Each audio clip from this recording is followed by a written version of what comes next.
Good morning everyone, welcome back to GK today. I hope आप सब बिल्कुल ठीक होंगे और आज हम डिस्कस करेंगे 4th ऑफ अप्रैल के सबसे मोस्ट इम्पॉर्टेंट करंट अफेयर्स। चलिए अपना सेशन हम स्टार्ट करते हैं। पहला क्वेश्चन है, गगन शक्ति 2024 exercise recently conducted by Indian air force eight which place. ये एक्सरसाइज हाल ही में हुई है 1 अप्रैल को। आपको बताना है कि ये कहाँ पे कंडक्ट किया है इंडियन एयरफोर्स ने। सबसे पहले खास बात क्या है गगन शक्ति की, ये नेशन की लार्जेस्ट एयर मिलिट्री एक्सरसाइज है जिसमें कि सारी एयरफोर्स स्टेशंस इन्वॉल्व होते हैं। ठीक है, ये हर 5 साल में सिर्फ एक बार होती है और ये हाल फिलहाल कंडक्ट हुई है पोखरन फील्ड फायरिंग रेंज में। ठीक है, यहाँ पे लगभग 10,000 एयरमैन ने पार्टिसिपेट किया है और इंडियन आर्मी जो है वो हेल्प कर रहा है लॉजिस्टिकल सपोर्ट को बढ़ाने का और साइनर्जी को एंश्योर कराने का in across different sectors for operational rail mobilisation. ठीक है, तो गगन शक्ति सबसे पहले कौन कंडक्ट करता है, तो इंडियन एयरफोर्स। कहाँ पे इस साल हुई है, तो आंसर इज पोखरन। ठीक है, यहाँ पे एक और वैली है जो आजकल न्यूज में है, इसका नाम है कंबम वैली। इसके बारे में आपने पहले भी पढ़ा होगा I am sure. Cumbum valley की खास बात क्या है, इसको आप grape city of South India के नाम से जानते हैं और ये जानी जाती है एक स्पेशल वेराइटी ऑफ ग्रेप्स के लिए जिसका नाम है पनीर थ्रचाई ग्रेप्स। ठीक है, तो ये जो कंबम वैली है ये 85% अपने अंदर कंप्राइज करती है इंडिया के प्रोडक्शन का इस ग्रेप्स के मामले में और इसको जीआई टैग मिला था 2003 में। ठीक है, तो ये जो स्पेशल ग्रेप्स हैं ये न्यूट्रिएंट्स में बहुत रिच होते हैं और ज्यादातर वाइन स्पिरिट्स के लिए यूज किया जाता है। कहाँ पे पाए जाते हैं, तमिलनाडु के वेस्टर्न घाट्स में। फाइन, तो अगर आपसे पूछा जाए कि कंबम वैली जो आजकल चर्चे में है ये कौन से स्टेट में लाई करता है, तो आंसर है तमिलनाडु। नेक्स्ट है, recently which institute hosted the International chess federation rated chess tournament. कौन सा इंस्टीट्यूट है इसमें से जिसने की होस्ट किया है international chess federation rated chess tournament को, तो यहाँ पे आंसर है A option, that is IIT Madras. इसने होस्ट किया है 6th Shastra rapid FIDE rated chess tournament को from 30th of March to 31st of March. कहाँ पे, चेन्नई में, तमिलनाडु चेन्नई में। ठीक है, तो ये इकलौता IIT है इंडिया का जो कि कंडक्ट कर रहा है annual open rapid rating tournament को, जहां पे 35 प्लेयर्स फ्रॉम IIT मद्रास ने ज्वाइन किया है alongside international players from different countries like Australia, England, America and Singapore. तो इसमें बहुत सारे इंपॉर्टेंट पार्टिसिपेंट्स मौजूद रहे, जैसे कि 6 ग्रैंड मास्टर्स थे यहाँ पे, 16 इंटरनेशनल मास्टर्स थे, 3 फीमेल ग्रैंड मास्टर्स रहीं और 1 वुमेन इंटरनेशनल मास्टर रहीं। ठीक है, तो IIT मद्रास ने होस्ट किया है international chess federation rated chess tournament को। नेक्स्ट है, recently who was honoured with the International Culture Award 2024। किसको ये अवार्ड दिया गया है या किसको ये ऑनर दिया गया है, आपको ये बताना है। तो यहाँ पे आंसर है प्रोफेसर मीना चरंदा। ये प्रिंसिपल है कालिंदी कॉलेज की, दिल्ली यूनिवर्सिटी से एफिलिएटेड और इन्होंने रिसीव किया इंटरनेशनल कल्चर अवार्ड को अपने एक्सेप्शनल कंट्रीब्यूशन के लिए to the field of education and social service. ठीक है, तो ये ऑनर इनको दिया गया है at the India International Centre. कब दिया गया, 30th ऑफ मार्च को। तो याद रखिएगा कि इस साल की विनर कौन रही इंटरनेशनल कल्चर अवार्ड की, आंसर है Meena चरंदा। What is the name of the Iranian fishing vessel which was recently rescued by the Indian Navy from the pirates? उस ईरानियन फिशिंग वेसल का नाम क्या है जिसको हाल ही में इंडियन नेवी ने रेस्क्यू किया है फ्रॉम द पायरेट्स। तो इंडियन नेवी ने रेस्क्यू किया एक ईरानियन फिशिंग वेसल को जिसका नाम है अल कंबार और इसमें मौजूद 23 पाकिस्तानी क्रू मेंबर्स को from the armed pirates in the Indian ocean under which operation संकल्प। ठीक है, इंडिया की तरफ से कौन सी 2 शिप थी जिन्होंने इस ऑपरेशन को कंडक्ट किया है, पहली है इसमें INS सुमेधा और सेकेंड है INS त्रिशूल। इन दोनों शिप्स ने इस ऑपरेशन को कंडक्ट किया है जो कि 12 घंटे तक चला था। कहाँ पे, अबाउट 90 नॉटिकल माइल्स दूर in the direction south west of Socotra. ठीक है, तो ये वेसल जो है ये अंडर गो हो रही है फिलहाल चेक से फॉर सी वर्दीनेस। और सोकोत्रा आर्किप्लॉगी की बात करें तो ये गल्फ ऑफ एडन के पास है और ये फिलहाल यमन के जुरिस्डिक्शन में आता है। ठीक है, तो यहाँ पे आंसर है अल कंबार। अल कंबार नाम की ईरान की एक फिशिंग वेसल थी जिसको हाल ही में इंडियन नेवी ने रेस्क्यू किया है from pirates. Eco Nivas Samhita residential energy conservation building code was developed by which organisation. तो इको निवास संहिता के तहत इंट्रोड्यूस कराया गया था रेजिडेंशियल एनवेलप ट्रांसमिटेंस वैल्यू को। ये एक मैट्रिक है जो कि मेजर करता है हीट ट्रांसफर को बिल्डिंग्स के अंदर, और ये एक residential energy conservation building code है जो कि डेवलप किया है ब्यूरो ऑफ एनर्जी एफिशिएंसी ने, जिसमें स्टैंडर्ड सेट किए जाते हैं for energy efficient residential building. ठीक है, तो ENS 2018 इसका जो पार्ट 1 है वो फोकस करता है एनवेलप के डिजाइन के ऊपर, वहीं जो ENS पार्ट 2 है वो एड्रेस करता है कोड कंप्लायंस को और इलेक्ट्रोमैकेनिकल सिस्टम्स को। तो जो भी लोअर RETV वैल्यूज हैं वो लीड करती हैं to the cooler indoor environments और डिक्रीज्ड एनर्जी यूसेज। ठीक है, तो जो पर्पस है इसका वो क्या है, एक ऐसी RETV जनरेट करना जिसकी वर्थ हो 15 वॉट पर स्क्वायर मीटर या फिर उससे come for optimal efficiency and comfort. ठीक है, तो इको निवास संहिता जो कि एक residential energy conservation building code है, इसको डेवलप किया है ब्यूरो ऑफ एनर्जी एफिशिएंसी ने।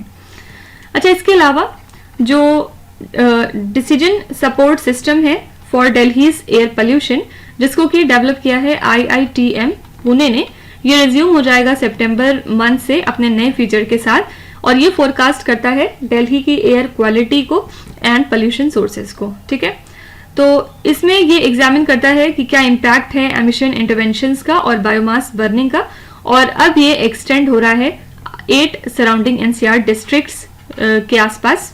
DSS की बात करें तो ये ऑपरेशनल होता है विंटर में, और टेम्परेरली इसको हाल्ट किया गया था ड्यू टू फोरकास्ट डिस्क्रिपेंसीज। ठीक है, इसके लिए इन्होंने कोलैबोरेट किया है सफर के साथ for comprehensive air quality data. तो अगर आपसे पूछा जाए कि डिसीजन सपोर्ट सिस्टम जो आजकल चर्चे में है, इसको किस इंस्टीट्यूशनल ऑर्गेनाइजेशन ने डेवलप किया है, तो आप क्या बताएंगे? Your answer is IITM Pune, Indian institute of tropical meteorology Pune. ठीक है, point Calimere wild life sanctuary recently seen in the news is located in which Indian state? ये वाइल्ड लाइफ सेंचुरी कहाँ पे है, आपको ये बताना है। तो ये वाइल्ड लाइफ सेंचुरी लाई करती है तमिलनाडु स्टेट में। तो जो फॉरेस्ट डिपार्टमेंट है उन्होंने कंडक्ट किया है एनुअल वाइल्ड लाइफ सेंसस को एट पॉइंट कैलिमरे जो कि लोकेटेड है तमिलनाडु में, और इसको आप केप कैलिमरे के नाम से भी जानते हैं। ये सिचुएटेड है on the Coromandel coast which is about 9 kilometres south of Vedaranyam. ये जो एरिया है ये हिस्टोरिकल सिग्निफिकेंस के हिसाब से बहुत इंपॉर्टेंट है, क्योंकि इसमें कुछ स्ट्रक्चर्स हैं जो बहुत प्रोमिनेंट हैं, like Kodi Kuzhagar temple from the Chola period, और एक चोला लाइट हाउस भी यहाँ पे मौजूद है जो कि डिस्ट्रॉय हो गया था बाद में during the 2004 Indian ocean tsunami.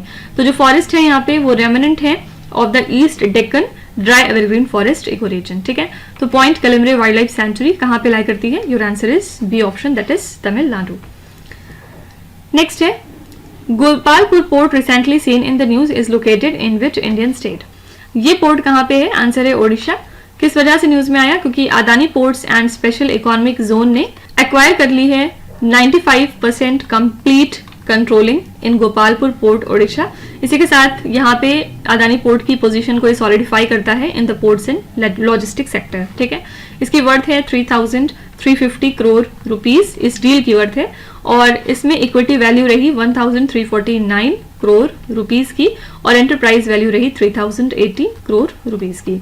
तो जो पहले के इनके मेजॉरिटी स्टेक होल्डर्स हैं, शपूरजी, पैलेंजी ग्रुप और ओडिशा स्टीवावर्स लिमिटेड वगैरह, उनका कितना स्टेक यहाँ पे रहा? 56% एंड 44% रिस्पेक्टिवली। ठीक है, तो गोपालपुर पोर्ट जो है ये बोस्ट करता है capacity of 20 MTPA and strategic location को in the Ganjam district of Odisha. तो सिंपली याद रखिएगा इसकी लोकेशन कि गोपालपुर पोर्ट कहाँ पे है, आंसर इज ओडिशा। नेक्स्ट है Indian gaming report 2024 recently seen in the news is released by which organisation? तो ये रिपोर्ट जारी करी है Interactive entertainment and innovation council and WinZO ने।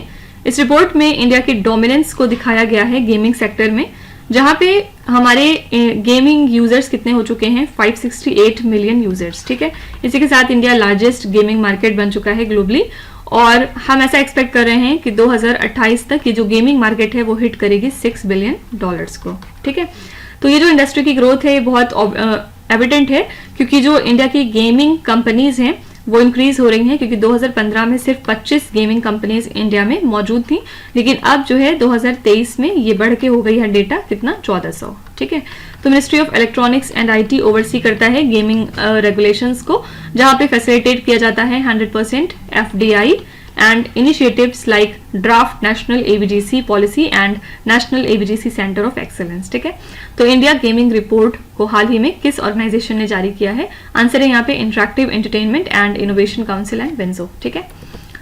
Recently, which country of East Africa was hit by the tropical cyclone named as Gimane? कौन सी country है eastern Africa में जो कि हिट हुई है because of a tropical cyclone जिसका नाम है गमाने? तो ट्रॉपिकल साइक्लोन गमाने ने स्ट्रक किया है मदागास्कर को. यहाँ पे 18 से भी ज्यादा जाने गई हैं अब तक और बहुत सारे लोग डिस्प्लेस हो गए हैं और ये दुनिया का सेकेंड लार्जेस्ट आइलैंड है, याद रखिएगा. ठीक है, तो इसकी ज्योग्राफी किस तरह से डिवाइडेड है? इसमें 3 रीजन्स आते हैं, ईस्टर्न कोस्टल स्ट्रिप, सेकेंड है सेंट्रल प्लेट्यू और थर्ड है वेस्टर्न लो प्लेट्यूज. फाइन. तो मदागास्कर जो कंट्री है ये अफेक्टेड हुई है because of a tropical cyclone जिसका नाम है गमाने. नेक्स्ट है P-800 onyx missile recently seen in the news is developed by which country? तो इस मिसाइल को डेवलप किया है रशिया ने और रशिया की ऑनिक्स सुपरसोनिक क्रूज मिसाइल जिसको आप P-800 ऑनिक्स के नाम से जानते हैं ये डेडलियर बन चुकी है with a new target Sikar और इसकी स्पीड एक्सीड करती है 3000 किलोमीटर पर आवर से भी ज्यादा और ये बहुत टफ है इंटरसेप्ट करने के हवाले से. ये ऑपरेट करती है लो एल्टीट्यूड पे और बहुत ही ज्यादा स्टेल्थी और वर्सेटाइल है. ये ज्यादातर टारगेट करती है शिप्स को और ग्राउंड ऑब्जेक्ट्स को. ठीक है, तो इसमें जो रेंज आप देखते हैं वो कितनी है? 300 किलोमीटर तक की रेंज है और ये ऑपरेट करती है on a shoot and forget principle जहां पे मिनिमल टारगेट डेटा आपको चाहिए होगा फॉर सक्सेसफुल स्ट्राइक. फाइन. तो P-800 ऑनिक्स मिसाइल को डेवलप किया है रशिया कंट्री ने.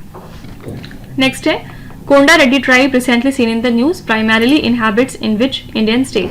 तो कोंडा रेड्डी ट्राइब एक PVTG है यानी कि पार्टिकुलरली वल्नरेबल ट्राइबल ग्रुप है गोदावरी रीजन में और ये पजेस करती है अपने अंदर वैल्यूएबल इंडिजिनस नॉलेज को. तो ये ज्यादातर पाए जाते हैं in along the Godavari river and in the hilly forest of Andhra Pradesh state. इनका जो लैंग्वेज है यानी कि तेलुगु इसका एक डिस्टिंक्ट एसेंट है.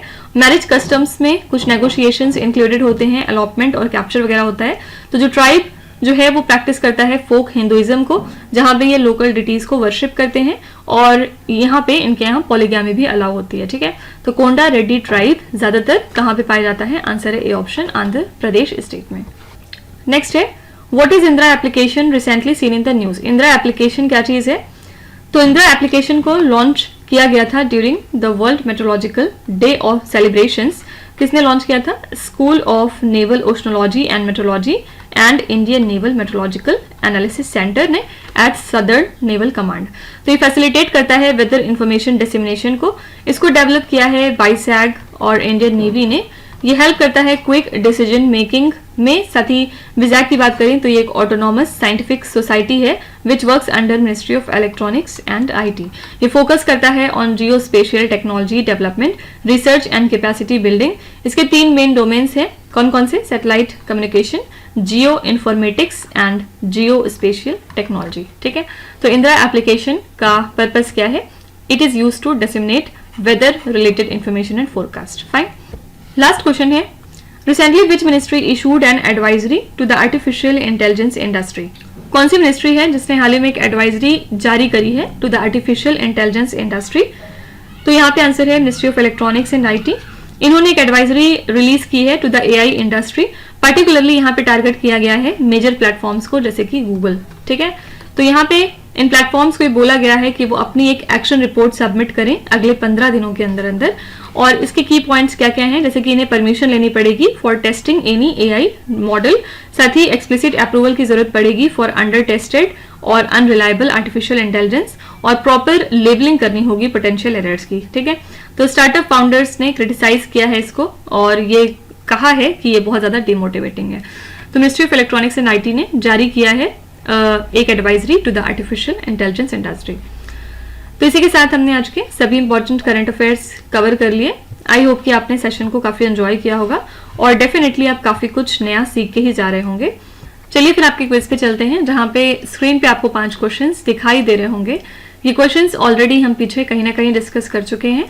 यहाँ पे आपको वीडियो को पॉज करना है, हर क्वेश्चन को ध्यान से पढ़ना है और इसमें से आपको जितने भी आते हैं आप उनका जवाब कमेंट्स में मेंशन कर सकते हैं और जो नहीं आते उसके लिए बिल्कुल भी परेशान होने की जरूरत नहीं है. विथ टाइम डेफिनेटली आपका स्कोर इंप्रूव करेगा. बस आपको हमारे साथ कंसिस्टेंट और परसिस्टेंट रहने की जरूरत है. So that's it for today. I hope you have like the session. आज का सेशन आपको कैसा लगा आप ज़रूर बताइएगा कमेंट्स में। साथ ही साथ आपका कोई भी रिव्यू है, फीडबैक है या फिर सजेशन है तो वो भी आप हमें बता सकते हैं। हमें जानकर खुशी होगी और हम पूरी कोशिश करेंगे उसको इम्प्लीमेंट करने की। तो कल फिर हम मिलेंगे सेम टाइम सेम जगह कल के करंट अफेयर्स के साथ। Till then stay tuned. Thank you so much for watching and please do not forget to subscribe to GK Today. With this, Meenuz Hadsana signing off.